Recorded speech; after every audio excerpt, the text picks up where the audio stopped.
آج ہم دیکھ لیں کہ پاکستان کی جو ایکسپورٹ ہیں وہ بہت کم ہے، پاکستان کی امپورٹ ابھی بھی زیادہ ہے۔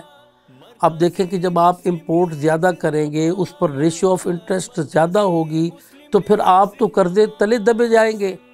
آج ہماری کیفیت یہ ہے کہ ہم قرضہ لے کر اپنے علل و تللوں پر خرچ کر رہے ہیں۔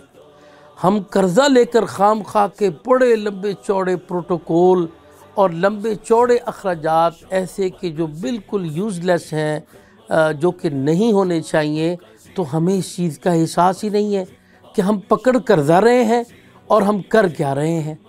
یہ وہ عدم توازن ہے اور یہ وہ انداز ہے جس کا ہمیں احساس نہیں، جس کا انتہائی نتیجہ خرابی کی طرف نکل رہا ہے معیشت کے حوالے سے۔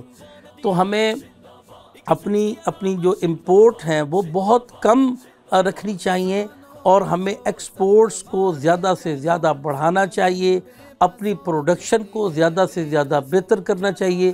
دیکھیں، جب آپ پروڈکشن زیادہ کریں گے تو آپ کے پاس زیادہ ایسے مواقع بنیں گے لوگوں کو مصروف کرنے کے، ٹھیک ہے، جابز زیادہ سے زیادہ آپ کریٹ کر سکیں گے۔ جب جابز آپ زیادہ سے زیادہ کریٹ کریں گے، لوگ زیادہ محنت کریں گے تو لوگ جاب لیس نہیں ہوں گے، اس کے نتیجے میں آپ کی ایکسپورٹس ہوں گی۔ پاکستان کو تو اللہ تعالیٰ نے بڑی بڑی نعمتوں سے نوازا ہے۔ پاکستان نہ صرف ایک زرعی ملک ہے، اس کو بڑے بڑے خزانے اور دفینے اللہ تعالیٰ نے عطا فرمائے ہیں۔